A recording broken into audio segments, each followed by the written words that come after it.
We're recording. Good morning and welcome to San Juan County Council's Monday, July 20th, 2020 meeting. My apologies for the 10-minute delayed start. There was a medical emergency on the ferries, and it took me a little bit longer to get here than I anticipated, and with some time to get set up. So with that, we'll call the meeting to order. If we could all rise for the flag salute. Ingrid. I pledge allegiance to the the flag of the United States of America, and to the republic for which it stands, one nation, under God, indivisible, with liberty and justice for all. Thank you very much. We will also now do a Coast Salish acknowledgement. Let us acknowledge we reside on the ancestral lands and waters of the Coast Salish people who have taken care of these lands since time immemorial. All right, so just for the public, let me see. So you can watch. We may be having an issue with our live stream. If you want to, there's an ability to watch it on the San Juan County YouTube channel. Or you can join by phone 360-370-0599 with the access code 441250#. And then public comments can be sent to council@sanjuanco.com. Right now, obviously everyone's here. I would say approval of the agenda, but it's really a pretty basic thing since this morning is all about the budget. Is there anything that either Mr. Stevens or Mr. Watson comments before I jump in to see if there's any public comment? Nope. We do have that NACO call this afternoon. Correct. Reminder. Do you remember what time the call is, Jim? No. I think it's around 1. Okay, thank you. All right, so at this point, if there's anyone in the public who would like to provide any kind of public comment or have public access time, you have 3 minutes. I only have one person on the line calling in, and I think I'll save the one public comment for tomorrow. That's email. Is anyone there? All right. So at this point, we will move forward with our discussion, our 2020-2021 budget discussion. Mr. Thomas. Good morning. Good morning. Hey, Mike. Mylene, you're on the phone, right?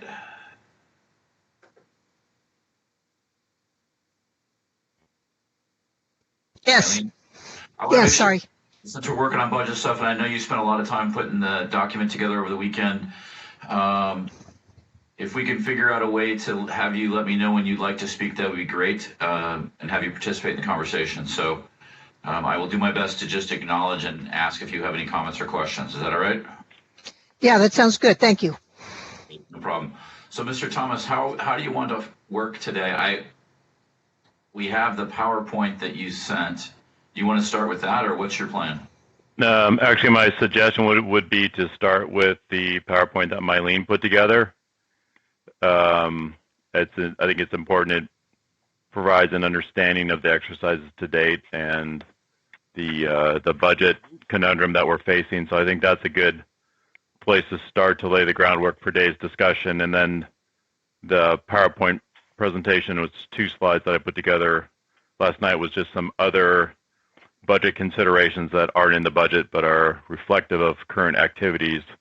So I wanted to follow Mylene's presentation with those couple slides having to do with wages and a couple decisions that I think need to be answered that came out of the budget, the department budget presentations. Okay, Mylene, I'm looking at a document that you sent, I think, on the 18th, and there's 2 PDFs. Which one would you like to start with? The budget discussion 720? Well, I have a PowerPoint, so I will, you have a PDF for the PowerPoint, so I will share my screen and go through the PowerPoint if that's okay. Sounds good. Mr. Chair, I'd just like to point out that Council has not accepted any of the recommended departmental budget cuts at this point in time. And I'm still assuming that council will be discussing the various proposals from the department heads, since, again, I believe some of those we do not want to necessarily accept. I agree. Okay. And that was today and potentially next Monday we're for that. Right, exactly. So I'm a little concerned that Mylene has spent all this time and effort rolling up the proposals when we actually haven't discussed and agreed to the proposals yet. Well, let's go through what she has provided for us. I think it's pretty good work, at least to give a background, and then we can take this document and work with Mylene and Mike and the three of us to kind of forge forward and make some decisions today and hopefully finalize things next Monday. Okay. Right, council? Yep. Is that okay, Mylene? Yes, fine. And Bill, it is a fairly easy matter with my budget model to remove things, okay, and everything flows through. Okay. I just didn't want you wasting a bunch of time rolling up numbers that. Well, I have to roll them up because we have to see what their combined effect is. Yeah. And that's kind of what I'm going to talk about today. Okay. And as you can see, I'm just calling this current expense budget because we're only talking about current expense today, or at least that's my assumption. So everything that follows is talking about the current expense budget only. One of the things I realized when I was thinking about this over the last week is we've thrown out a lot of numbers and a lot of, feelings about where are we and where do we need to go. And I realized that we really haven't clarified the questions that we're trying to answer. So I tried to do that, at least in my mind. These are the questions. One of them is, what are we comparing when we compare changes, increases or decreases in the budget? Because there's kind of three levels of budget, and I'll get to that in a moment. So what's the beginning point? What's the ending point? And finally, secondly, what is the goal? So what are we trying to achieve both philosophically and numerically, if we can give it a number? So what are we comparing? There's three budgets that I have talked about that you have seen in some of my documents. One is the adjusted budget, which is the current legally adopted budget, adopted in December and then amended in June. So that's the adjusted budget. The second one I'm calling COVID first estimates. That was the first COVID budget that I put together with initial projections of revenue losses and grant revenue, plus some changes offered by the departments. And then the COVID with department head input, that's a long name, but I don't know how else to say it, budget. And that is the recent effort in which the department heads were asked to reduce costs by 5%. That 5%, by the way, was measured as compared to the adjusted budget. That is, they were asked to look at the adjusted budget, reduce their costs by 5%, but they didn't get to count the IT changes because those were already included in our assumptions, the early retirements, or the furloughs, because those are already included. So of those three budgets, what we're going to be, when I compare changes like this, there was this dollar change or this percent change, I'm comparing the COVID with department head input budget to the adjusted budget. So Mylene? Yes. So does your COVID with department head input budget include the reductions council did in their sales math exercise? Yes. You did more. Yes, if you're talking about things like the budget stabilization, Exactly. non-transfer, yes, absolutely. Okay, Pretty much everything council has asked for and everything the departments have proposed. Okay, thank you. You're welcome. And please ask me questions anytime.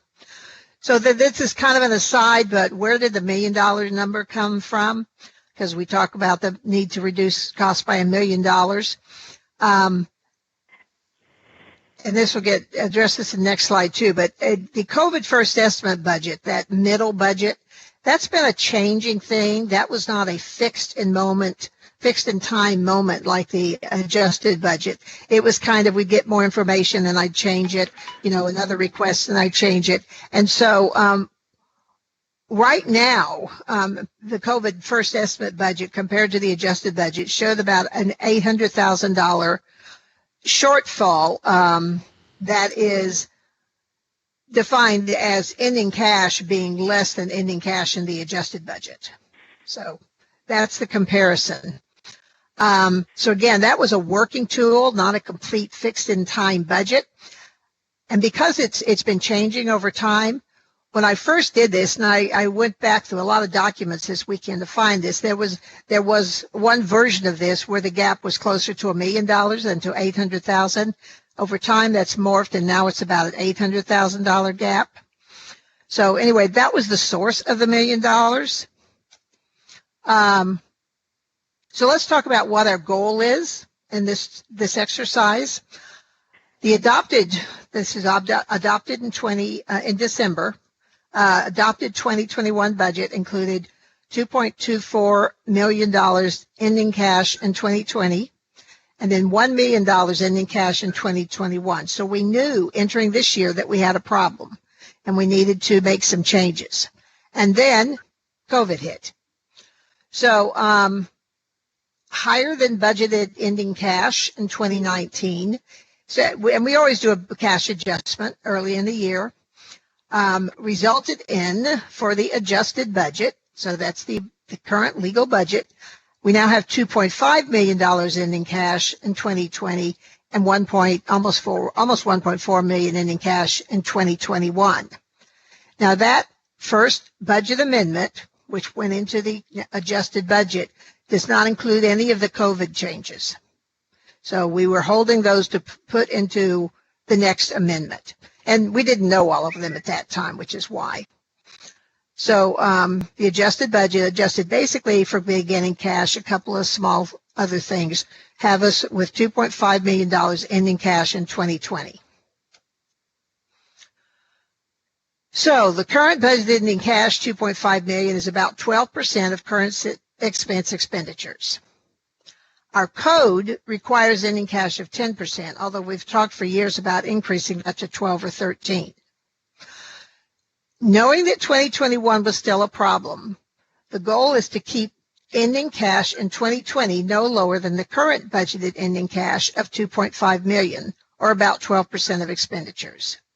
So basically, with the COVID budget, with department input, we're hoping to get to where we're in the same ending cash position that we were before. So remember, that is because 2021 is still a problem. And how did we do toward that goal with the department head input? Well, this is just the budget reduced to 5 lines. Beginning cash doesn't change. Revenue drops to about $1 million. Cash used stays about the same. Expenditures drops about $1 million. That's good, rather than on par with the revenue. And ending cash ends up at almost exactly the same point. This is good, right? By the way, this is footnotes from the previous slide. Total revenue, I had noted, was down about $1 million. Actual revenue is down about $2 million, and that is offset to some degree, well, by half, by about $600,000 in grants and $400,000 in transfer from budget stabilization. So that's the simple revenue picture. So, Mylene? Yes. You want questions as we go or at the end? Anytime. So on this slide here, when you talk about the transfer from the budget stabilization fund, did we not agree to transfer $700,000? Or not? No, it was 400. It was 411,000 in 2020. Right, well, but we also not funding it for 300,000 in 2020. Exactly. I'm sorry. So we agreed not to basically to take out of the budget the 300. Oh yeah, I see what you're saying. Yes, if you net both the giving up the expenditure and adding the revenue, it's a $700,000 change to the budget stabilization fund. Right. And current expense. Which should lower our expenses, right, by that amount of money. It did, yes, and that's included. Okay.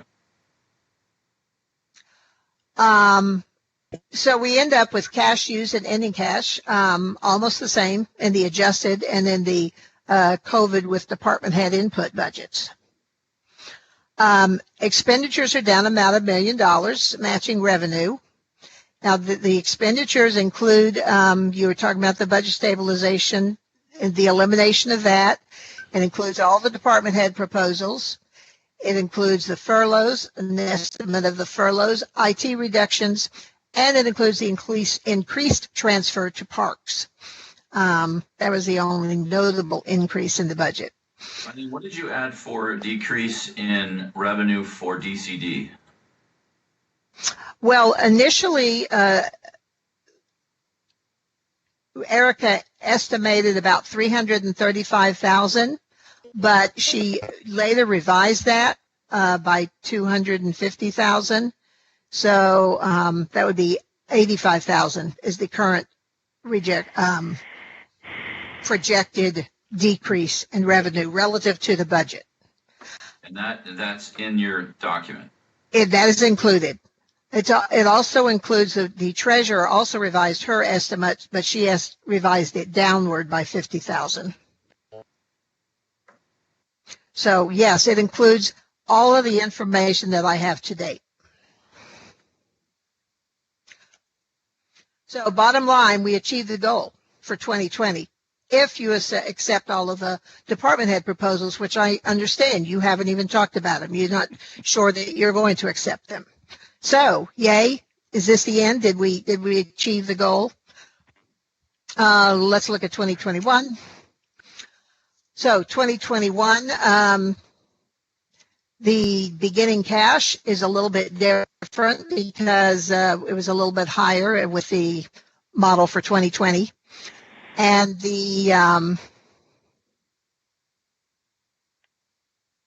that's the wrong number there and the different, anyway, that doesn't matter. Okay, the revenue is down by over $2 million. Cash used is up by $800,000, almost.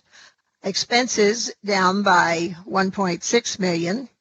And ending cash down by $736,000, which puts us down at $635,000 ending cash for 2021. Now, if you look at that in more detail, revenue in 2021 is down $2.35 million, and one of the big things is the grants are gone. The real revenue reductions in 2020 are presumed to be the same or greater in 2021. So I don't think this is going to be a one-year recession, and that is consistent with everything I have read and heard. So that's why are the grants gone? Because they're all one-year grants. Right. This is all the CARES funding. And CARES. Yeah, it's all COVID funding, and who knows? Maybe there will be more money, and that would be wonderful. Okay. But so far, I don't know of any grants related to the coronavirus that last beyond the end of 2020. Right. Okay. So, Eileen, how did you come up? Should we not assume that 2020 will be our revenue sort of reset zero, and then 21 should be 5% or so higher than 20? That is not my current assumption. What is your assumption? I mean, we did basically went 2 months without a good chunk of tax revenue. That's correct. So that seems like an anomaly that wouldn't be duplicated. So whatever the tax revenue collected for. And the truth is, we still don't. Excuse me. Sorry, go ahead. Go ahead, please. No, I was just saying that the revenue collected in 2020, we will probably never see something like that with a full shutting of the economy. Hopefully, knock on wood. So that, to me, would be a new baseline for revenue projections going forward, right? So that would be zero. And then you would assume some kind of growth because we're getting 2 months back, even if it's nominal. That's a reasonable assumption, and I can change that if you like. Well, how did you 21 revenue? Sorry, just. So, Mr. Chair. Yes, sir. I guess this is the hard part of predicting the economy, but you see a certain effect in this year, 2020, but you don't know what the long-term business effect it's going to show up in 2021. So are we going to have the same businesses that we have now in 2021? Are those businesses here going to make different decisions about their business model, and how is that going to affect revenue? So we may not see, this may not be the bottom. We don't know what the long-term effects are. We have only seen what the short-term effects are. So then what's the baseline for 21 that we're using for revenue? Basically equal to 20, except lower in DCD. So flat otherwise is what in effect. Flat, pretty much flat. And I need to look at the treasurer to see if because I definitely need to reduce her for 2021, and I can't remember if that is lower or not. Well, maybe you can talk offline about looking at what would happen on different percent increases. It seems to me that this would be, I mean, Mike's points are valid, but I would also like to think that, we'll cover at some level. I would like to, sorry. Oh, go ahead. I was just going to say I would absolutely like to see that, and I hope and pray for that. I am concerned when I look at what's happening with the coronavirus. I do not see a major economic recovery coming, or even a minor economic recovery coming, until this thing is more under control. Well, I'm not really saying an economic recovery. I'm just saying we had 2 months when we were shut down. And, I would assume that there'd be increased revenue for those months higher next year than this year. Anyway, you and I can talk about it offline. Yeah, let's talk about it some more, because it certainly. I don't want to base the budget on that. I would just like to see it. Yes. And see what it could be, because I'd actually like to get us to some point, or at least to chat about it, to have a little bit higher ending cash number than 2.5. Just again, like you said, if we continue to have a negative or a struggling economy, I'd like to have a little bit more money to for cash flow. I agree completely, and I think where I'm going is yes, we definitely need more ending cash for 2020. All right, my apologies. Keep going. I didn't mean to interrupt you. Yeah, sure, that's fine. It's good to discuss this. Obviously, since revenue is down, we're using more cash, and ending cash goes down. Expenditures also down by 1.6 million. This is good. This is some of the reductions in 2020 beginning to pay off. But you'll see there's a $735,000 difference between revenue loss and expenditure loss, and that is showing up as the decrease in ending cash relative to the adjusted budget, which leaves us with a perilously low ending cash. Now, if you look at this on the surface of things to get back to 2.5 million, that means we need to reduce expenditures in 2021 by an additional $2 million. Now, I'll say that if we come in, there's always we come in under budget, so we have some savings there. We're not going to be coming in 4 or 5% under budget this year because people are cutting things very tightly. We're budgeting halfway through the year, so they've got a good sense of what they're spending. So if we're lucky and come in 2% under budget, that's $400,000. So if we did that both years, then our need to cut expenditures is just 1.2 million. But it's still a lot of money. Could you repeat that, Mylene, real quick? The last sentence about the 1.2 million. Oh, what I said was that we usually come in we spend less than we budget. And the average is about 4% under budget. We're not going to come in that far under budget this year because people are cutting their budgets. They're budgeting in the middle of the year. They can see more. They're just cutting things tighter. So let's say we come in 2% under budget, because I still believe we'll come in under budget. 2% under budget, that's $400,000. So if we do that both years, we end up with $400,000 more cash than budgeted both years, and that reduces the need to cut expenditures in 2021 to 1.2 million. Got it. Okay, thank you. You're welcome.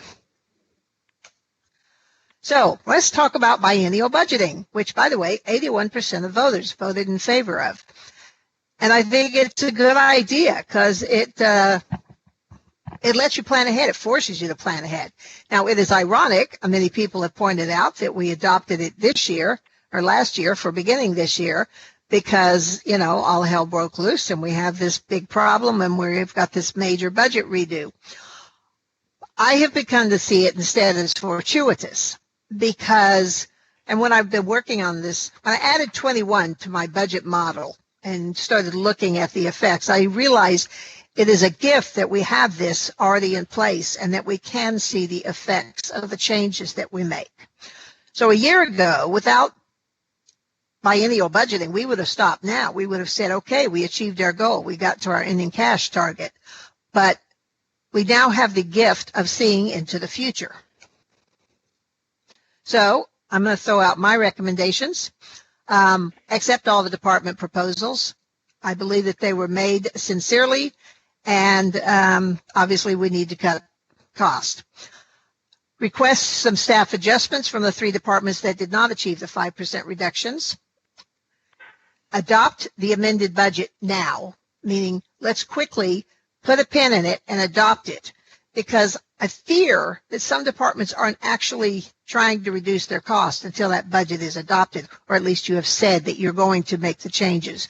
So let's put a pin in it and adopt an amended budget while we continue to consider additional reductions for this year.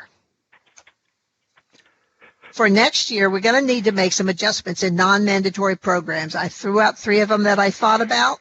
That does not mean it is exhaustive. It does not mean you have to do that. But the point is we do have non-mandatory programs, and we're going to have to start looking at them. And then ask the county manager and the auditor to start to get up and sort of a budget committee, but expanded budget committee to consider these and other possible reductions, reviewing the budget as a whole and making recommendations for restructuring. And we need to accept that the county cannot reduce costs without reducing services. Hey, Marlene? Yes. Marlene? I'm here. I'm sorry. What was the dollar amount that you used for the staff offered budget cuts? The staff offered budget cuts. You mean the department head proposals? The department head proposals. What was that dollar amount? Well, one of the documents I gave you this weekend was this Excel spreadsheet put in a PDF, and it shows by department for each year how much was they proposed, and reduction. So it was $967,817 for 2020 and $1.6 million for 2021. Okay. Thank you. So that's it. I cede the floor. I'm going to stop sharing. All right, thank you. Mike, would you like to now roll in? Oh, sorry, Mr. Watson, Mr. Stevens, do you have specific questions for the auditor? Or would you like to go through Mike's slides and then ask them both? Yeah, I just wanted to thank Mylene for all the hard work she's done on this so far. Agreed. I have a question. Yes, Mr. Stevens. So what numbers are you putting on that, since it's always hard to go back and find the numbers, for the natural resources, victim services, ARC, and IOSA? What's in the budget now, you mean? Yeah. I would have to look it up. I mean, I know IOSA was 130. It's about 80 for natural resources. Vic services is around 50, something like that. I thought victim services was all grant funded. It used to be, but the use of support from current expense has increased in recent years. It actually got a larger amount of grants recently, and I think we could easily wean ourselves of the current expense funding. I can speak to that. Well, Yes. Well, so before we do, this is one of my general concerns. Is I seem to see a lot of grant-funded programs that now also have current expense associated with them. And I thought our understanding was grant-funded programs were supposed to be limited to grant-funded activities and expenses, and somehow a bunch of these grant-funded programs now have current expense associated with them. So as we look at why is our expenses, kept creeping higher and higher, I think this is clearly one of the areas we need to explore, because I don't know whether we knowingly did it or unknowingly did it, but it doesn't matter. We have a lot of current expense now associated with grant-funded programs that I thought we weren't going to have or weren't supposed to have. So, and I'm not picking on Randy here. That's why I'm trying to make this as a general statement that grant-funded programs should be grant-funded. And I understand matching requirements. So, but Okay, that's all I had. Thank you.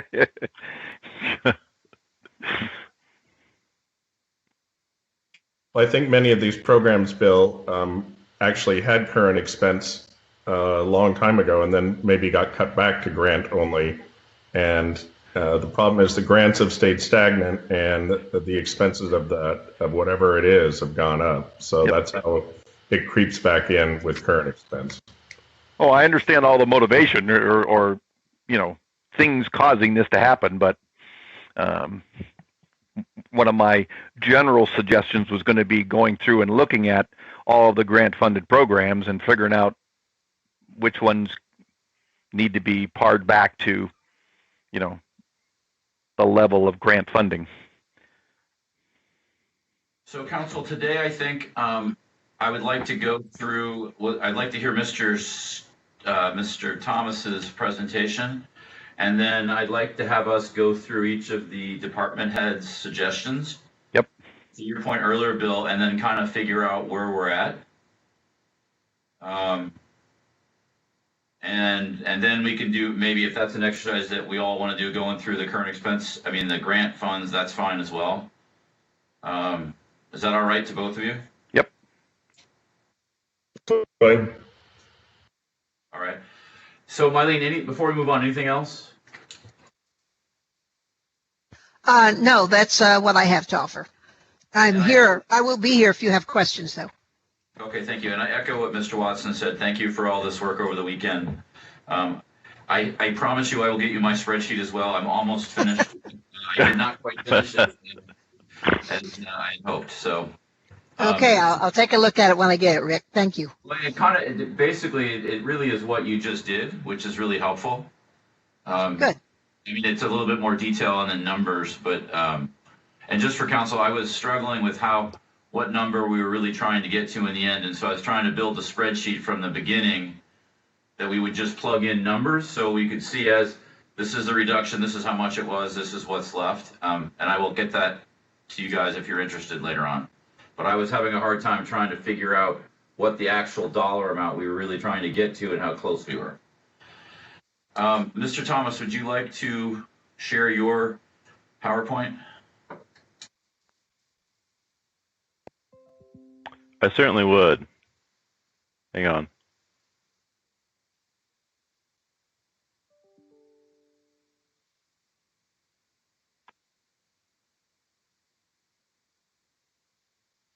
And while Mike is doing this, council, while we go through the department head requests, are you okay if we, if any of the department head or elected is on the call that offered up for them to provide comments if we have questions? Is that all right? Oh, most definitely. I think the department heads have got to participate in that discussion.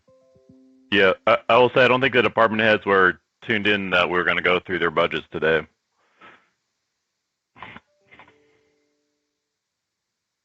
Well, if someone's on, we'll ask them. If not, we'll defer it and get it an answer tomorrow. Is that all right? Yeah. All right, Mr. Thomas. Can you see the screen? Yes.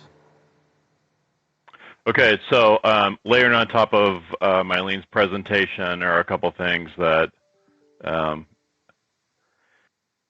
came out of the the departmental budget presentations that I think are pretty fundamental, and just picking up on some conversations individually with folks. It's important that we make some decisions soon on how we feel about a couple things.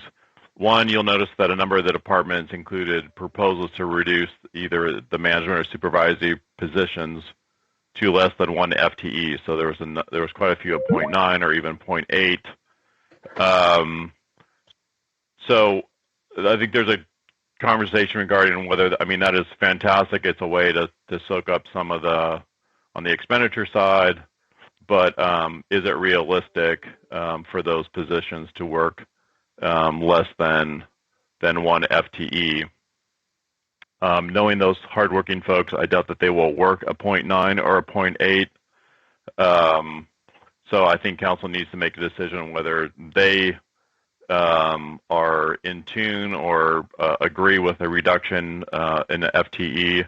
If you're not in agreement with those, then it does have a market impact on a number of budgets, and so we'd have to provide direction for those departments to go back and find savings elsewhere in their budget. So that's one thing it'd be great to have a decision made today on. So I don't know if you want to discuss that now before going to the next one, or how you want to deal with that, Mr. Chair, or save that till when you go through the department review. But it's a pretty fundamental point, and that's why I bring it out. The other one was the prosecuting attorney's proposal to charge fees for services. In his write-up, this was targeted at the land bank and the road fund. So understand why the budgetary proposal is being made. It certainly may result in some revenue back to the current expense fund from the road fund and from the different funds in the land bank. But is this a path that we want to go down, and do you perceive it to be fair and equitable? And would this be an impediment to legal services? So that's another major decision that needs to be made much sooner than later. Mike, let's focus on the stage first. Yeah. So while I greatly appreciate the department heads willing to reduce their time, I do agree with you that those department heads or supervisors would probably continue working, so that really doesn't, while it saves the budget, it doesn't necessarily, or isn't necessarily fair to the manager. Thoughts from council? To me, I mean, it's nice, but it's not across the board, and it's kind of frustrating when some will take are willing to. I mean, we're already asking for a furlough day, and now they're cutting back their wages, and we have other department heads who are doing neither. So they're going to be working at just as much or more. You know, I don't think we can disassociate the conversation of our burnout on emergency operations people and reducing their time. Yeah, so I fundamentally agree, right? We already did the across-the-board furlough program, which was sort of, you know, an attempt at equity reduction of staff time. And, you know, these are unpaid days that are also supposed to be unworked days. So I don't believe we should expect people to work for no pay. And not only some of the department heads, but some of the electeds, you know, we're talking about taking pay cuts and in effect working for free. I philosophically object to that. I don't mind asking them not to work and not get paid, but you know, I'm not comfortable asking them to work and not get paid. And I lump the department heads in that, as Mr. Thomas said, most of them are already working more than, you know, 1.0. And so really this is just a matter of cutting salary, not cutting time. And oh, by the way, you know, during the high stress periods is not the time you want managers reducing their efforts. If anything, they need to be spending more time with their staff and helping people through the stresses that we're facing. So that was one of my main points about just assuming we're taking all their recommendations. Was this was one area that I did not want to support the reductions in, because I don't feel it's fair to ask people to work for no pay. So I would vote to reject the proposed reductions, not only of the management supervisory people, but also of the electeds who generously volunteered. I mean, beyond the current furlough days that council has requested from folks. So I think the furlough days are sufficient and appropriate reduction request of individuals, because it is a pay reduction, but it's also a work reduction. So.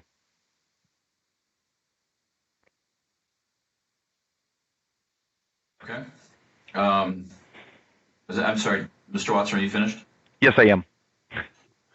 So the third point in that budget philosophy, the top part that says, if council rejects the proposed reductions, then affected departments will need to revisit their budgets to find savings elsewhere. So I assume we're all saying yes. Well, or we can recommend it where elsewhere might be. Correct.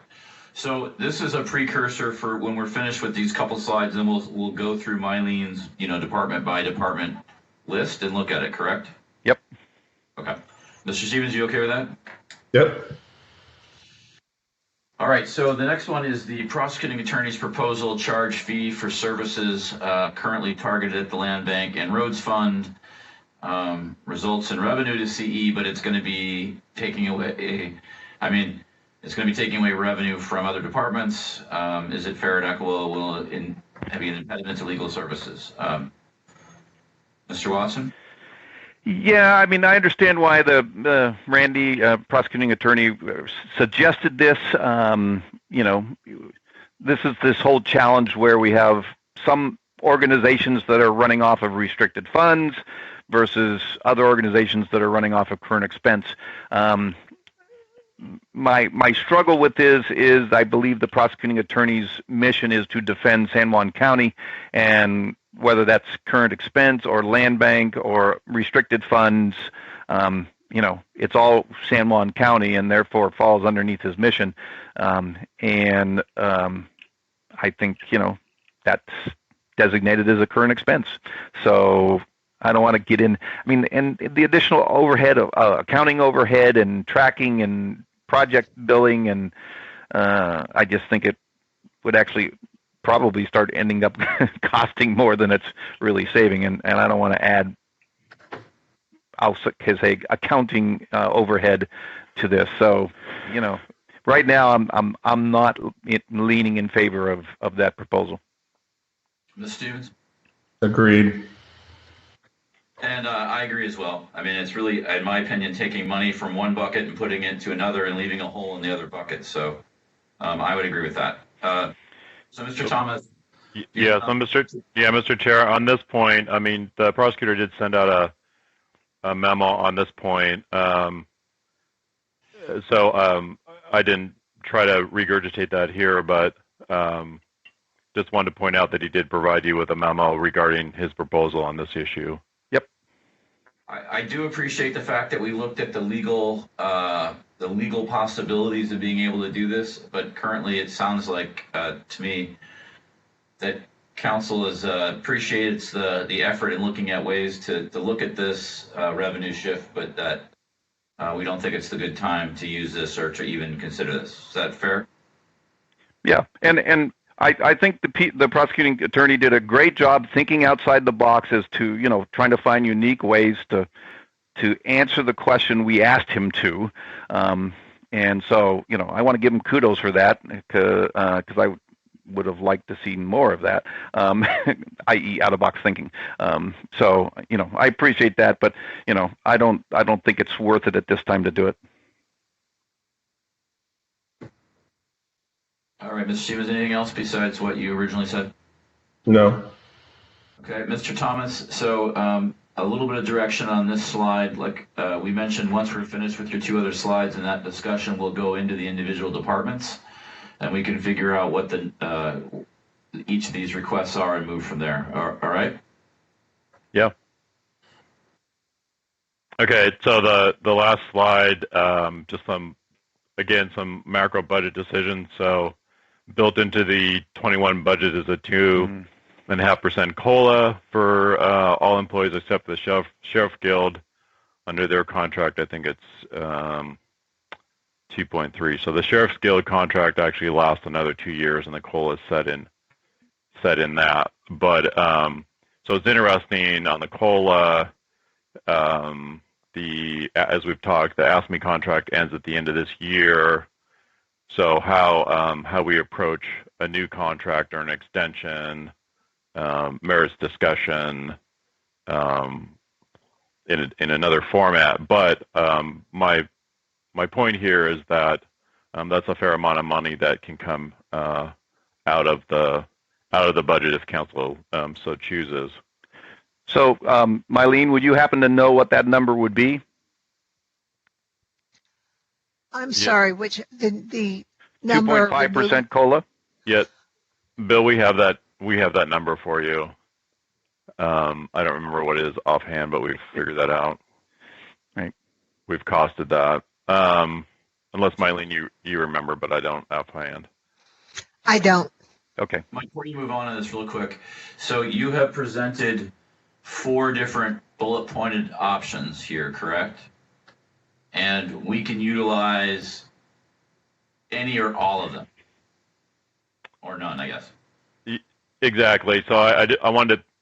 There was a lot of stuff. Yeah, we've talked about some of these, but I want to get these out along with the budget conversation that we've had to date and the budget exercise. That some of these have been worked on in different areas, but these are all things that need to be knitted into the larger budget discussion. So removing the 2.5% COLA. We've had discussions regarding a new wage scale pursuant to the conversation with 1849. That same conversation can be had for a new wage scale for non-reps in 21 as well. So there's certainly an opportunity to change the wage scale, and by that I mean we have a very unique wage scale here, and the size of our steps are very unique. And so in prior discussions with council, what I've pointed out is that the wage scale, the size of our steps, needs to be better aligned with our ability to pay, and also with the economy. And so 4.5% wage step, I think, is unfounded out there in the municipal landscape.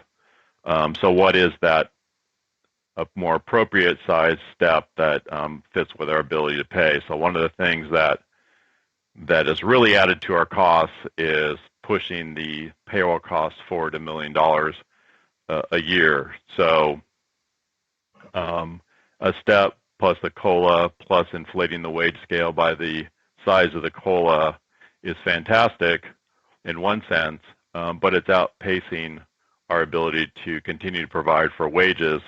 And we probably would have been having this wage discussion 2 years ago if we hadn't gone into PEB and saved quite a bit of money by getting our health care through PEB as opposed to out in the open market through the broker, which we did for a number of years. But anyway, so we had a chance to reset the wage scale for both of those groups. And then the last bullet point is a wage freeze for 21. So just freeze everyone in the step that they're in. Now there's some caveats to this as far as representatives goes, but it is something that the council can certainly pursue if they so choose. And then looking at CPIU for June, it was 0.9, so just under 1. So all of the economic indicators that we look at are sliding down towards 0. So I think local government LGIP, our local government investment pool, is less than 1 or half, so everything's kind of sliding downhill. But there's a lot to these four bullet points, but it's things that I believe council should consider as we not only deal with the immediate impact of the budget, but we set kind of a new course for long-term stability. Mike, let me make sure I understand this. So first of all, I think council would like to see what each of these bullet points equates to in a dollar amount at some point. Yeah, we're ready to do that, not today. Okay. And then the next thing, and make sure I'm understanding this, by taking these different positions, we are basically preventing us to have to lay people off. And so the expense becomes future revenue, but current jobs and services provided stay relatively the same. Is that correct? Is that fair? I think it's fair to say that we're doing everything possible to save jobs. I won't say that this will save jobs, but certainly we're trying everything under the sun to maintain our workforce. Okay. Council, Mr. Stevens? Oh, I'd just be interested in, the amounts do make a difference in some of our other decisions, but I think these ideas, all four of them really need to be done, especially on establishing new wage scales.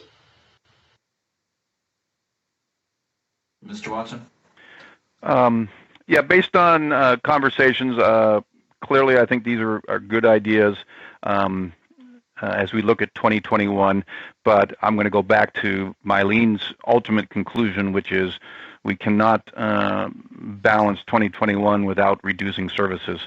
And now is the time to look at the long-term growth curve of San Juan County, looking at the driving factors on our increasing expenses as compared to revenues, and make sure we restructure the county organization in a way that meets our future needs. And I think, again, we got to reduce services because over the long haul, the expenses will ramp right back up. The majority of the budget, department head budget reduction recommendations were all squeezes, which means, as we learned from the last time around, when a budget item is a squeeze, it's going to come back incrementally and we'll be back on the original curve, maybe a little bit of time delay, but still running up the expenses far quicker than the revenues.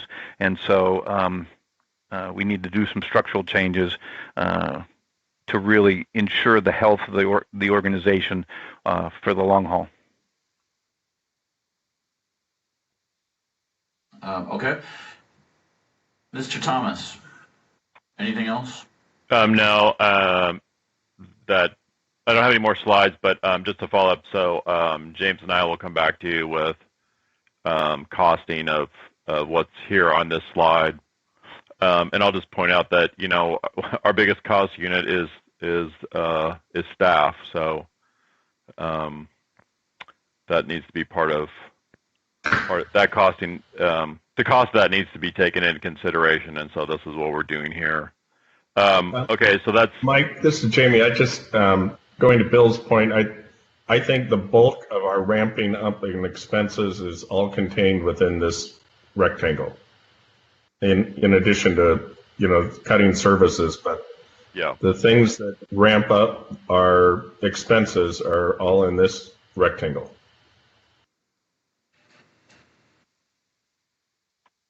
That's all. Okay, so for a timing check, so it's 10 o'clock now. Do you guys want to take a 10-minute break? Or that'd be great. We'll take a 10-minute break now, come back at 10:15, and then Jamie, so 11 o'clock, we'll have a hard stop for an hour. How long is the NACO call? I don't know. It's my first one. I've never. Okay. So maybe we would stop at 11 and come back at 1. So allow lunch and the call. Okay. Is that all right, Bill? Yeah, isn't there a governor's call today too? Yeah. Yeah, let's see, when was that? Sorry, I'm looking at the email. That's from 1 to 2 today. Well, let's take the 10-minute break and get back and try to go through the department heads and make a decision on that. Yep. Okay. Maybe we need to, we could carry us over till tomorrow if there's time, or obviously we set next week as well. I mean, if we get the department head request, we can get the numbers from Mr. Thomas regarding the future wage issues, and then I guess the next bullet point discussion would be what services are we considering cutting? Okay. And then I think, correct me if I'm wrong, I mean, it's a little bit in a macro sense, but that's what we need to get to be concluded next Monday, correct? Yep. If we agree to those three things, I think, at least as presented, we should be on track to have our budgets balanced for 20 and 21. Yep. In theory, at least. All right. So we'll be back at, let's make it 10:16 in 10 minutes. Thank you very much.